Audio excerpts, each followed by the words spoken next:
열 재앙 중에서 가장 길게 자세하게 묘사되어 있는 내용이죠.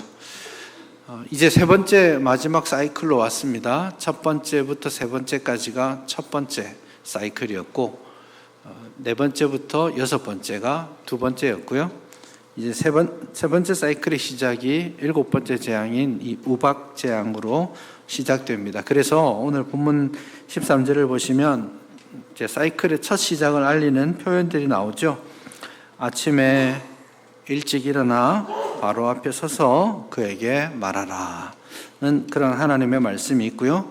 그리고 모든 재앙에 전형적으로 나오는 표현이 그대로 나와 있습니다. 여호와의 말씀에 내 백성을 보내라, 그들이 나를 섬길 것이니라. 그렇게 말씀하고 있습니다. 이게 세 번째 사이클이고 마지막 사이클이기 때문에 실제로 앞에 있었던 여섯 재앙과 비교했을 때 현저하게 여러 면에서 차이점들을 가지고 있습니다. 우선 제일 첫 번째로 눈에 띄는 차이점은 그 재앙의 영역이 바뀌고 있다는 겁니다. 물이 피가 되는 재앙이 있잖아요. 그건 땅 아래 물에서 일어난 일입니다. 물에서 개구리가 튀어나왔다가 다시 물로 돌아가는 이야기고, 땅의 먼지와 땅의 화덕의 재를 가지고 재앙이 일어났었다고 한다면, 그래서 물에서 땅으로, 그리고 지금 본문은 땅에서 이제 하늘의 영역으로 확장되고 있음을 봅니다. 우박이 하늘에서 떨어지죠. 메뚜기가 하늘을 날아다닙니다. 그리고 궁극적으로는 하늘에 태양이 빛을 잃는 그 과정으로 가고 있습니다. 그러니 하나님의 통치의 영역이 물에서 땅으로, 땅에서 하늘로, 하늘 우주 끝까지 우리 하나님께서 진정한 통치자가 되신다라는 사실을 본문이 이제 보여주게 되는 겁니다. 재앙의 내용도 심각하게 바뀌어지고 있습니다. 사실 개구리가 나타나고 이렇게 하면 징그러워, 꼴보기 싫어, 뭐 이런 거 아니겠어요? 좀 보기에 징그럽고 불편한 정도였고요. 그 다음 재앙은 모기가 물기 시작하고 따갑고 가려운 정도였습니다. 그리고 심한 돌림병이 돌고 전염병이 돌아서 악성 피부병이 생겼을 때는 견디기 어려운 고통과 야, 이렇게 어떻게 살아 하는 그런 생각이 있었겠지만 죽음에 이르지는 않았습니다. 그럼 오늘 일곱 번째 재앙에서부터는 죽음이라는 주제가 전면에 드러나게 됩니다. 우박이 떨어질 때에 밖에 있었던 모든 사람과 짐승들은 다 죽음을 당하게 된다라는 것이 본문의 내용입니다. 우박 재앙 자체도 굉장히 심각했고 그 결과도 대단히 심각하게 드러나 있습니다. 24절을 보시면 우박이 온 땅에 내릴 때에 우박이 내림과 불덩이가 우박에 섞여 내려서 심히 맹렬하다, 그렇게 표현하고 있습니다. 얼마나 심했으면 세상 천지 애굽이 생긴 이래로 이런 건 처음이야 라고 말할 정도로, 그러니까 내 평생에 처음 봅니다, 요 말보다 조금 더 해서 우리나라가 세워진 이후로 처음인 것 같아요 라고 말할 정도로 심각했다라는 것을 알 수 있습니다. 25절을 보시면 우박이 사람과 짐승을 막론하고 밭에 있는 모든 것을 칩니다. 이 친다라는 표현도 재미있는 표현입니다. 우박이 친다. 이 친다라는 말은 이 열 재앙에서는 항상 하나님이 심판을 내린다의 뜻으로 친다라는 표현이 사용되는 거죠. 그래서 우박이 밭에 있는 모든 것을 치고 밭의 채소와 들의 모든 나무를 꺾을 정도로 강력하게 우박이 임했다라는 겁니다. 물론 우리가 생각하는 그런 우박들하고는 매우 다르리라 생각합니다. 우박이 매년 자주 내리는 건 알고 계시죠? 여러분도 경험해 보셨을 겁니다. 우리가 보통 경험하는 우박은 한 0.5cm, 크면 1cm 정도의 우박이 떨어집니다. 그것만 떨어져도 떨어지는 소리가 따다다다다다닥 소리가 나죠. 그래서 우박이 떨어지면 우박이다 뭐 이렇게 하는데 그거 맞고 죽을 일은 없습니다. 근데 우박이 좀 커지면 문제가 달라지겠죠.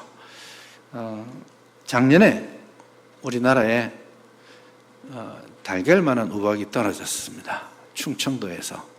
그래서 축사가 무너지기도 하고 키우던 모든 농작물이 굉장한 심각한 피해를 입기도 하고 어떤 차는 유리창이 깨지기도 했었더랬습니다.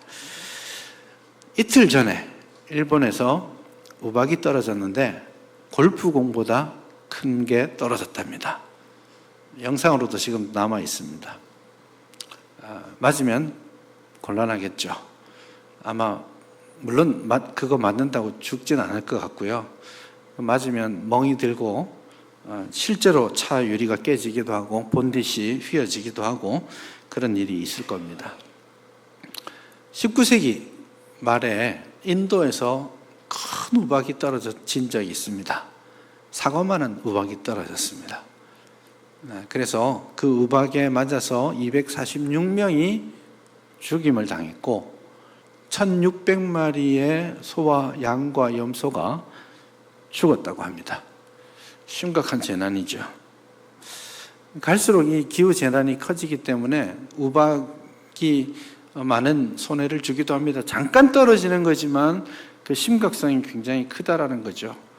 2해 전에 호주에서 1년 동안 우박 때문에 지출된 그 보험료가 1조 1,700억이랍니다. 엄청난 거죠. 우박이 지금도 상당히 큰 재난으로 있다라는 것이죠. 애굽에 내린 재앙이 굉장히 심각했다라는 것은 우리가 분명히 알 수 있습니다. 달걀만한 우박이 떨어져도 사람이 죽을 정도는 아니겠지만 적어도 오늘 본문은 우박에 맞아서 애굽의 사람과 짐승이 죽임을 당하는 것으로 본문이 언급하고 우박에 맞은 나무 가지들이 꺾여지고 있는 모습도 묘사하고 있으니 이 우박이 얼마나 크고 심각했을지 예상해 볼 수 있겠습니다. 그런데 이 우박만 있는 것은 아닙니다. 하나님께서는 23절에 보시면 우박을 내리실 때 우레소리, 천둥소리죠. 우레소리와 우박을 보내시고 불을 내려 땅에 달리게 하셨다. 이렇게 표현되어 있습니다. 그림이 좀 상상을 해보니까 웃기죠. 갑자기 불이 막 내려와가지고 땅을 막 달리고 있는 모습을 상상해 볼 수 있겠는데 그런 뜻은 아니고요. 불이 하늘에서부터 땅으로 맹렬하게 달려왔다 이런 뜻입니다. 하늘에서 불이 빠바박 하고 떨어졌다라는 그런 뜻입니다. 그런데 24절에 보면 우박이 내림과 불덩이가 우박에 섞여 내렸다라는 표현이 나오고 있기 때문에 도대체 이 불덩이의 정체가 뭔가라는 고민은 해볼 수 있겠습니다. 보통의 경우는 이 우박과 천둥 소리가 나잖아요. 보통 천둥 소리는 언제 납니까? 뭐가 먼저 옵니까? 번개가 치고 있다가 천둥이 들립니다. 그러니 하늘에서 불이 내린다라는 이미지는 어쩌면 아주 심각한 번개가 빠방빠방 때리는 것으로 볼 수 있겠습니다. 여러분, 저는 한국에서 번개가 무섭다는 생각을 해보지는 못했습니다. 맞습니까? 번개는 본디 저 멀리서 치고 나면 한참 있다가 무슨 방구 소리처럼 그르릉 꿍꿍 이렇게 천둥 소리가 들리는 정도 아닙니까? 그렇지만 제가 유학하는 기간 동안에 이 번개가 얼마나 무서운 것인지 몸소 꽤 많이 체험했었습니다. 그 미국에서 떨어지는 번개는요, 저 멀리서 보이는 번개가 아닙니다.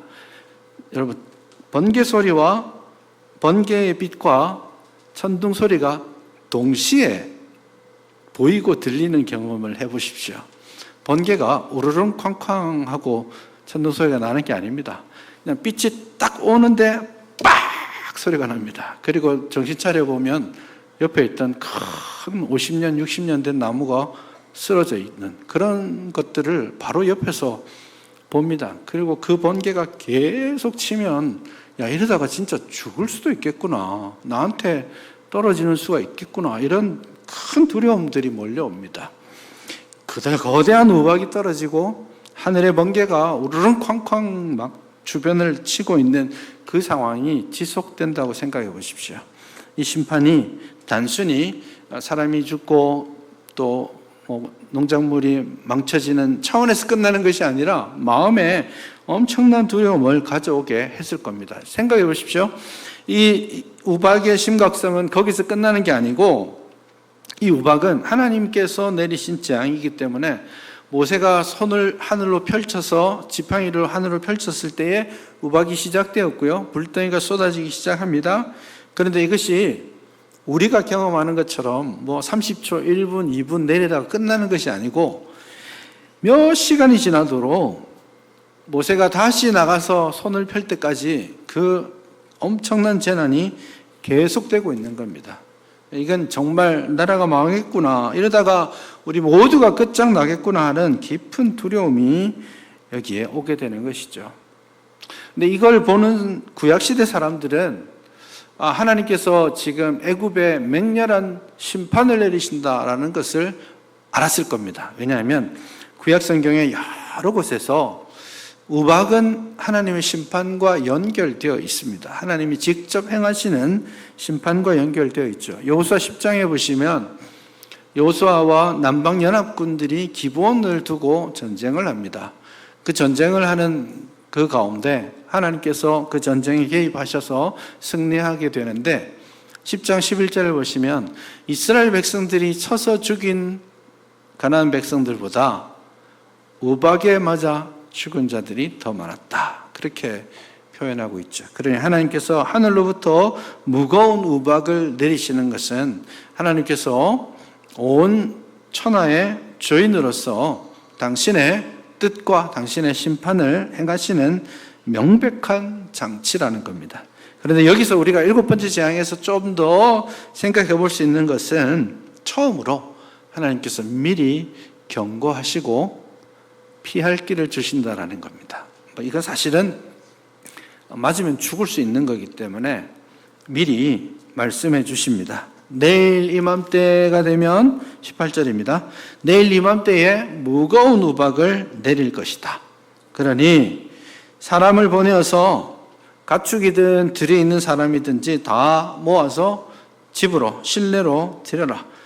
그러면 살 것이다. 살 길을 알려주십니다. 그런데 어떤 신하는 그 여호와의 말씀을 두려워하였기 때문에 그 일을 실행하고, 어떤 사람은 여호와의 말씀을 마음에 두지 않았기 때문에 실제로 그 재앙을 경험하게 됩니다.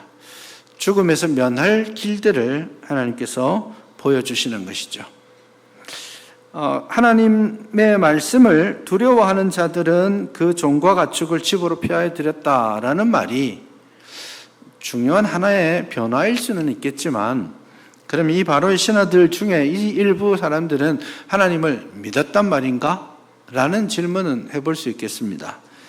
그런 뜻은 아닌 것 같습니다. 고지고대로 믿고 했다기보다는 긴가민가 하면서 앞에 6번의 심판이 있었잖아요. 그러니 혹시나 하고 했던 사람들일 겁니다. 근데 그 뜻이 어떻게 나타나냐면, 이건 굉장히 이제 20절에 보시면 바로의 신하 중에 여호와의 말씀을 두려워하는 자들은 이렇게 표현되어 있는 게 매우 독특한 표현입니다. 여호와의 말씀을 두려워하는 자라는 표현은 성경에 여기만 나오는 표현이에요. 이게 아주 교묘하게 그들의 부족함을 드러내는 장치라고도 할 수 있습니다. 왜냐하면 30절에 가서 보시면 이 두려움이란 단어를 어떻게 일반적으로 성경에서 묘사하는지를 보여주는데요. 여호와 하나님을 아직도 두려워하지 않는 것을 압니다. 이게 뭐냐면 하나님을 경외한다, 하나님을 두려워한다, 이 말은 하나님께 나온다는 뜻입니다. 근데 그 말을 쓰지 않고 한 번도 쓰지 않던 여호와의 말씀을 두려워하는 자라는 표현을 여기 애매하게 남김으로써 그가 그 말 자체에 대한 단순한 두려움이라는 것을 본문이 우리에게 넌지시 알려주고 있습니다. 그럼에도 불구하고 긴가민가 하고 있지만 적어도 하나님이 말씀하셨으니까 될 수도 있겠네 라고 생각하는 사람들이 나오기 시작한 겁니다. 그 점을 하나님께서는 귀하게 여기십니다. 별거 아닌 것 같지만 좀 진정성이 떨어질 수도 있어 보이지만 하나님께서는 그런 작은 변화에도 주목해 주시고 기회를 주시는 하나님이십니다. 성경에서 표현하는 다른 방식대로 말하자면 하나님은 맹렬한 심판, 진노 중에도 긍휼을 잊지 아니하시는 분이다라는 사실을 우리는 알 수 있습니다. 탁월한 믿음을 소유했기 때문이 아니에요. 그러나 막연하게나마 하나님의 능력과 하나님의 하나님 되심을 느끼고 이제 변화를 시작하는 사람이라면 그것조차도 하나님께서 귀하게 보신다라는 것입니다. 하박국 선지자는 이스라엘이 멸망해서 포로로 끌려가던 시점에 하나님의 그 크신 계획들을 발견하고 하박국 3장에서 노래합니다. 여러분 잘 아시는 내용입니다. 여호와여, 주는 주의 일을 이 수년 내에 부응케 하소서. 이 수년 내에 나타내어 주십시오 라고 말합니다. 회복을 기도하는 거죠. 이제 심판은 결정됐습니다. 포로로 끌려갈 것은 분명해졌습니다. 그러나 하나님 반드시 회복시켜 주십시오 라고 하면서 이렇게 말합니다. 진노 중에라도 긍휼을 잊지 마시옵소서. 그렇게 기도하고 있죠. 하박국은 하나님의 맹렬한 심판을 확인했고 피할 수 없다라는 것을 알지만 그럼에도 불구하고 하나님께 여전히 나아가서 기도합니다. 왜냐하면 하나님은 진노하시고 심판하시는 하나님이시지만 여전히 당신의 백성들을 향한 자비와 긍휼의 마음을 가지고 계시고 그 자비와 긍휼의 마음을 행하시기를 기뻐하시는 분이시죠. 시편 30편에서 말하는 것처럼 하나님의 노하심은 잠깐이지만 하나님의 긍휼하심, 자비하심은 영원하다라고 말씀하잖아요. 여러분, 이 확신이 우리에게 있었으면 좋겠습니다. 우리가 언제나 하나님 보시기에 너무너무 멋지게 완벽하게 신앙생활하는 거 아니에요. 때로는 그래서 심판 가운데, 진노 가운데, 실패 가운데 있을지 모르겠지만 우리가 어떤 자리에 있든지 진노하시는 하나님이 아니라 그 중에서라도 당신의 얼굴을 구하는 사람을 향해 긍휼과 자비를 베푸시는 하나님이라는 그 굳은 믿음을 가지고 확신, 좀 담대함을 가지고 하나님 앞에 나아오시는 우리 모두가 될 수 있기를 바랍니다. 애굽에 내린 재앙이 굉장히 심했기 때문에 지금 바로의 마음이 혼비백산되어 있습니다. 27절에 보면 바로가 다시 사람을 보내어서 모세와 아론을 불러들입니다. 그리고는 이렇게 말합니다. 이번은 내가 범죄하였노라. 여호와는 의로우시고 나와 나의 백성은 악하도다. 여호와께 구하여서 이 우레소리와 우박을 그만 그치게 하라. 그렇게 말합니다. 그러면 내가 너희를 보내고 다시 머물지 않게 하겠다. 이 신하들의 반응도 중요한 변화가 있었던 것처럼 바로의 반응도 상당히 많이 변했습니다. 똑같은 질문을 해볼 수 있습니다. 바로가 회개했나요? 그렇지 않습니다. 30절에 보시면 왕과 신하들이 여호와 하나님을 아직도 두려워하지 않는다는 것을 알고 있습니다. 그와 똑같이 34절에 가서 보시면 바로가 비와 우박과 우레소리가 그친 것을 보고 다시 범죄하여 마음을 완악하게 하니 그와 그의 신하가 꼭 같더라. 결국 바로는 진정한 내가 범죄하였습니다 라고 말하고 있지만 그것은 진정한 회개에 이른 것이 아니에요. 가짜 회개고 사실은 전략적으로 기만하는 것입니다. 마음은 돌이키지 않고 기만하며 지금의 위기를 넘기려고 합니다. 뉘앙스가 여기에 있습니다. 내가 범죄했노라 이렇게 말했으면 조금 더 진정성이 느껴졌을 텐데 앞에 어떤 단어가 들어있어요? 이번에는 내가 범죄했다 이렇게 말을 하죠. 그러니 그가 회개의 뜻이 아니라 이 문제를 해결하고 싶다라는 그런 뜻으로 보입니다. 이번에는 내가 범죄했으니까 이거 해결해주면 보내줄게. 나중에 무슨 소리 하겠습니까? 어디까지 갈래? 누구 데려갈래? 이렇게 질문하는, 우리 하는 말로 하치자면 친구야 이거 해결해주면 내가 요거 줄게. 이렇게 해놓고는 친구가 해결해주고 나니까 요거 들고 내가 준다고 했지 언제 준다고는 말 안 했는데 좀 더 있어보자. 이렇게 말하는 거랑 같은 거예요. 실상은 하나님의 이름과 하나님께서 원하시는 것이 무엇인지는 경험적으로 알아가고 있는데, 경험적으로 외형은 갖추고 있는데 내면은 여전히 하나님을 향하지 않고 하나님의 음성을 들을 준비가 되어 있지 않는 거죠. 이 교묘한 속임수들이 사실은 이 땅을 살아가는 성도들의 삶 가운데서도 있습니다. 외형은 갖추고 살아요. 오늘 예배드리러 오신 분들이 다 있지만 다 똑같은 마음은 아닐 수 있겠습니다. 어떤 분들은 하나님 얼굴을 구하고 하나님 만나기를 소원하면서 예배 자리에 와서 기쁨으로 예배하시는 분도 있겠지만, 어떤 분은 오늘 오기 싫었는데 와이프가 옆에서 꼭 가야 된다고 하니까 할 수 없이 끌려 나오신 분도 계실 겁니다. 오늘 좀 친구들이랑 약속이 있는데 내가 직분을 받았는데 교회는 갔다 가야지 생각으로 그냥 도장 찍으러 오신 분도 계시리라고 생각합니다. 근데 여러분들이 어떤 마음으로 있는지 저는 몰라요. 찬송할 때 다 같이 찬송하고 지금 다 저를 보고 있잖아요. 보고 있으면서 말씀을 다 열심히 듣고 있지 않을 수도 있습니다. 눈은 저에게 향하고 있지만 머리로는 두고 온 친구들이 골프를 잘 치고 있을까, 그런 생각도 들 수 있겠고, 아침에 문을 열어놓고 온 것 같은데 비가 들이치지는 않을까, 그런 생각도 하고 있을 수도 있고, 설교가 재미없어서 지금 주보에 오타를 찾고 계시는 분도 계실 수가 있고요. 여러 가지 겉으로 보기에는 모양은 갖추고 있지만 이 바로왕처럼 하나님이 원하시는 게 무엇인지 정도는 알고 있어서 내가 범죄하였습니다, 하나님은 의로우십니다라고 말은 하고 있지만 정작 하나님의 음성을 들을 준비가 되어 있지 않는 사람들, 경건의 모양은 갖추고 있지만 경건의 능력을 부인하는 사람들이 오늘 우리 안에도 있을 수 있다는 겁니다. 혹 여러분의 마음이 하나님을 향하여서 전심으로 움직이고 있지 않다면 어쩌면 마음을 완고하게 만들고 있는 바로의 길 위에 있을 수 있다는 것을 여러분 꼭 기억할 수 있기를 바랍니다. 바로 왕이 하나님 내가 범죄하였으니까 이번에는 좀 살려주십시오 라고 했을 때 사실 모세도 알고 있잖아요. 30절에 보면 모세가 여전히 아직도 당신과 그 신하들이 하나님 경외하지 않는다는 걸 저 압니다. 그러면 재앙을 물리는 것이 맞습니까?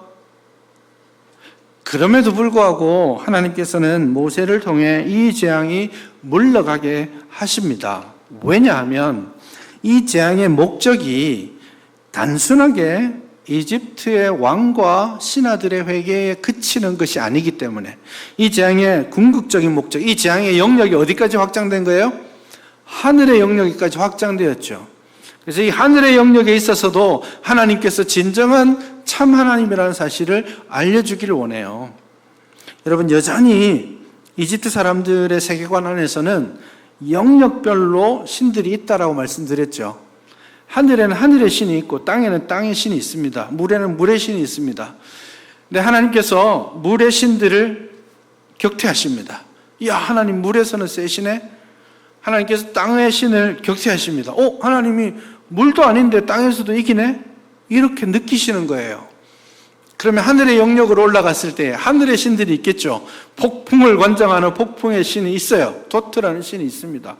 여러분, 그 이집트 옛날 그 그림들 한 번씩 보시면 누트라는 여신이 이렇게 엎드려 있습니다. 엎드려 있고 이 온몸에서 해와 달과 별들을 이렇게 꽂아 놓고 우주를 만들어요. 우주의 신입니다. 그런 신들이 이집트의 하늘을 지키고 있다라고 고백하고 있던 사람들이기 때문에 그 하늘의 영역에서조차도 하나님이 진짜 신으로서 통제하고 계신다는 것을 하나님이 보이시기를 원하셨던 거예요. 여러분, 웬만하면 6번 재앙을 겪었으면 내일 우박 떨어져 이러면 여러분 집에 들어가 있겠습니까? 나가 있겠습니까? 혹시라도 들어가 있는 게 맞지 않아요? 그런데 왜 들어갈 생각을 하지 않았을까요? 많은 사람들이 설마 땅에서 일하던 신을 내가 봤다고요. 근데 설마 그 신이 하늘에서도 진짜 신일까? 여기에 대한 의문이 있던 거예요. 그렇기 때문에 이 우박이 우연이 아니라 하나님의 권능으로 임했다라는 사실들을 보여주기를 원하시는 거예요. 우박이 떨어집니다. 어떻게 시작되었습니까? 모세가 하늘을 향해 지팡이를 들고 외쳤을 때에 우박이 떨어졌습니다. 우박은 언제 그칩니까? 여러분, 우박은 한 번씩 떨어지잖아요. 우박 떨어질 때 어이구 우박 오네? 조심해야지 하고 끝났을 거예요. 그렇지만 이 우박이 계속 떨어지고 있습니다. 어찌할 줄을 모릅니다. 그런 순간에 모세가 하늘을 향해 여호와를 향해 손을 들었을 때 우박이 그칩니다. 이거 어떻게 하고 있단 말입니까? 하나님이 컨트롤하고 있다는 거. 하나님이 모든 것을 통제하고 다스리고 있다는 사실을 보여주십니다. 그 하나님의 통제를 보여주시기 위해서 26절에 보시면 이스라엘 자손들이 온 땅에 우박이 맹렬하게 임하고 있지만 이스라엘 자손들이 있는 그곳 고센 땅에는 우박이 없었어요. 하나님이 원하시지 않는 곳에서는 그 일이 일어나지 않는 것이죠. 하나님께서 그것을 통제하고 계십니다. 모세도 마찬가지예요. 여러분, 바로가 불러서 이 우박을 좀 물려주시면 내가 보내주겠습니다. 이러면 바로가 그렇게 요청했으니까 모세는 어떻게 하는 게 맞겠습니까? 제일 쉽게 오케이 알겠습니다. 그 자리에서 하나님 하면 그쳤을까요? 그쳤겠죠. 그런데 모세는 어떻게 합니까? 굳이 제가 성 밖으로 나가서 하나님을 향해 손을 들겠습니다 라고 말을 하고 성 밖으로 걸어갑니다. 이 신기한 대목 아닙니까?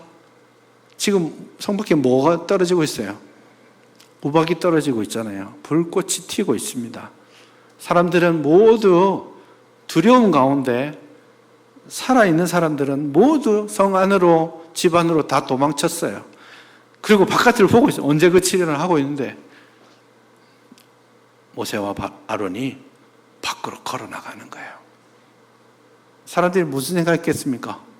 저 정신 나갔나? 저 맞아 죽을 텐데. 이런 생각 안 했겠습니까? 그런데 모세와 아론이 바깥으로 성큼성큼 걸어갑니다. 성 밖으로 한참을 나갑니다. 그리고 그 우박이 떨어지는 그 하늘을 향해 얼굴을 들고 손을 쫙 펼칩니다. 그때에 보란 듯이 우박이 그칩니다. 그 장면들을 이 애굽의 신하들이, 애굽의 백성들이 다 지켜보고 있습니다. 야, 뭐지? 저 사람 왜 우박에 맞아 죽지 않지? 하나님께서 한 사람 한 사람도, 하나님께서 그 백성들도 다 당신의 뜻대로 통치하고 관리하고 다스리고 계신다는 사실을 모세가 온 몸으로 보여주고 있는 겁니다. 그렇기 때문에 우박이 멈추었을 때에 29절 말미에 보면 우박이 멈춤으로 세상이 여호와께 속한 줄을 알게 될 겁니다. 이렇게 말하는 거죠. 다시 말씀드립니다. 재앙이 왔을 때 하나님의 능력이 드러나는 게 아니고, 그것도 마찬가지지만 재앙을 물리실 때 하나님의 진정한 능력이 나타나는 거예요. 우박을 물리시는 하나님을 보면서 야, 온 세상이, 더 구체적으로 말하면 온 하늘조차도 하나님께 속하였구나. 그것을 고백하게 하는 것, 그것을 알리기 위해 연약한 바로, 기만하고 있는 바로조차도 하나님이 사용하고 계시는 겁니다. 이게 우박재앙의 기본적인 목적지입니다. 이거를 계속 강조해 왔었어요. 14절을 보십시오. 내가 이번에는 모든 재앙을 너와 내 신하와 내 백성에게 내려 온 천하에 나와 같은 자가 없음을 내가 알게 되리라. 16절에 보시면 내가 너를 세웠으면 나의 능력을 내게 보이고 내 이름이 온 천하에 전파되게 하려 함이다. 온 세상이 하나님의 것이고 온 세상이 하나님의 손안에 있다는 것을 이제 드디어 확인하게 되는 것입니다. 시편 24편은 굉장히 강력한 목소리로 노래합니다. 24편 1절이 이렇게 말합니다. 땅과 거기 충만한 것과 세계와 그 중에 사는 자들이 다 여호와의 것이로다.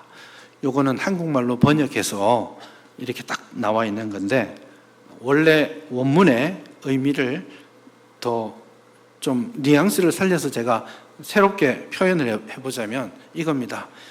여호와께 땅과 모든 것, 거기에 있는 모든 것, 이렇게 말하는 거예요. 첫 번째 말이 뭐예요? 여호와께, 이 말입니다.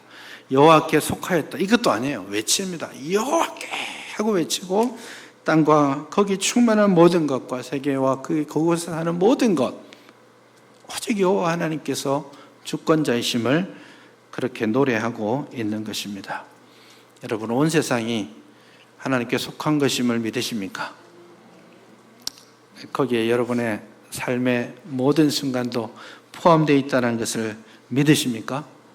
그렇다면 여러분, 하나님의 목소리를 들으셔야 됩니다.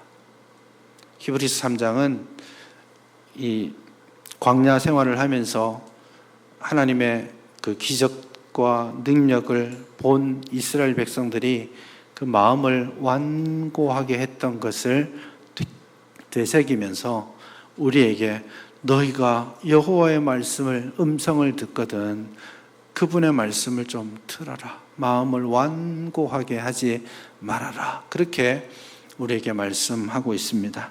우리의 마음을 완고하게 하지 않는다라는 다른 표현이 30절에 나와 있는 표현입니다.